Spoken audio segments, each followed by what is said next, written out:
नमस्कार, आपके साथ मैं हूं रोहित कुमार। आप हैं न्यूज़ फॉर नेशन पर। बिहार में फिर से विधानसभा के चुनाव होने वाले हैं। चुनाव में करीब 6 महीने का वक्त है।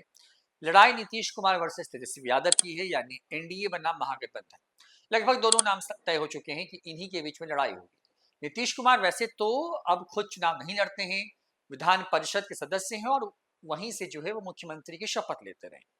लेकिन नीतीश कुमार को कैसे उनकी पत्नी ने जीवन दान दिया और कैसे नीतीश कुमार थक हार गए थे चुनाव में, किस तरीके से चुनाव हारने के बाद नीतीश कुमार इतना निराश हो गए थे कि उन्होंने राजनीति को अलविदा कहने तक का जो है ख्याल मन बना लिया था। छात्र आंदोलन से निकले बिहार नीतीश कुमार जो हैं चुनाव तो लड़ते हैं लेकिन चुनाव में जीत नहीं मिलती है। लिहाजा उन्होंने ये मन बना लिया कि शायद वो चुनाव अब ना लड़े। लेकिन बाद के वक्त में कुछ ऐसा हुआ कि नीतीश कुमार ने जो है उनको मदद लेनी पड़ी अपनी पत्नी की, और पत्नी ने भी उनकी खूब मदद की। 20,000 रुपए की वो मदद क्या क्या थी और किस तरीके से नीतीश कुमार जो है वो उस मदद के बाद जो है राजनीति में उस मुकाम पर पहुंचे जहां पर उनके आगे पीछे आज कोई नहीं है। बात 1977 के बिहार विधानसभा चुनाव की है, जब केवल 26 साल की उम्र में नालंदा की हरनौत सीट से चुनाव लड़ रहे थे नीतीश।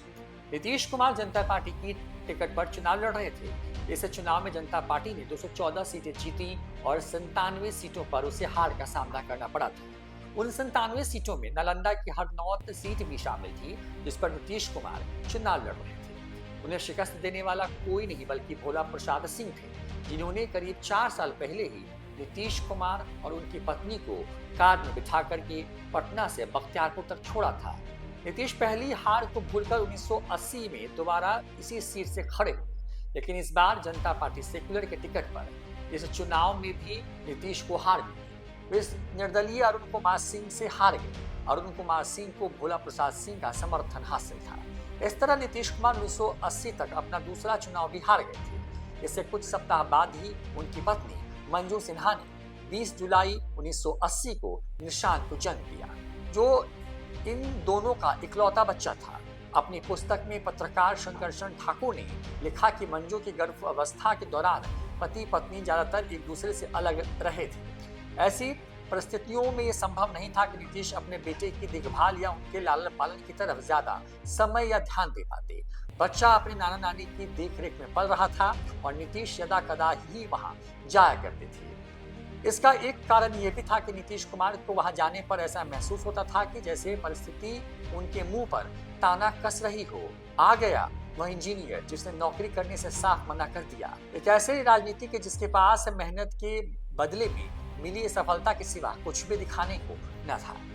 इसके बाद सन 1985 विधानसभा चुनाव में कूदना आसान नहीं था, क्योंकि राजीव इंदिरा लहर अभी तक चढ़ाव पर थी और नीतीश का पुराना विरोधी कुर्मी अधिकारों का एक तरफा अरुण चौधरी अभी भी मैदान में था।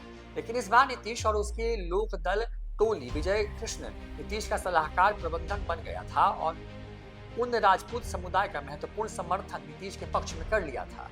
बेहतर तैयारी के साथ मैदान में उतरी, दाव पेच का जवाब दाव पेच से, धमकी का जवाब धमकी से लिए कमर कसते हुए इस बार का चुनाव नीतीश के लिए सफल होने या मिट जाने का सवाल बन गया था। नीतीश ने पत्नी को वचन दिया था कि इस बार यदि वह चुनाव हार गए तो राजनीति हमेशा के लिए त्याग देंगे और कोई दूसरा काम धंधा ढूंढ करके गृहस्थ जीवन में रम जाएंगे। इस वादे पर मंजू ने उदारता के साथ नीतीश कुमार को 20,000 रुपए का इनाम अभियान में खर्च करने के लिए उनकी झोली में डाल दिया था। ये राशि लगभग दहेज की रकम के बराबर थी, जिस पर नीतीश ने बवाल खड़ा कर दिया था। नीतीश के पास साधनों का अभाव नहीं था। चंद्रशेखर और देवीलाल जैसे कृपालु संरक्षकों ने उन्हें धन मुहैया कराया था। देवीलाल की सरपरस्ती उन्हें ही प्राप्त थी। नीतीश का प्रचार अभियान इस बार बेहतर ढंग से आयोजित किया गया। उसमें अच्छा तालमेल था। चुनाव संबंधी कामकाज संभालने में अधिक लोग लगे थे। नीतीश कुमार लोकदल के टिकट पर हरनौत से चुनाव लड़े और पहली बार चुनाव जीत गए। News for nation.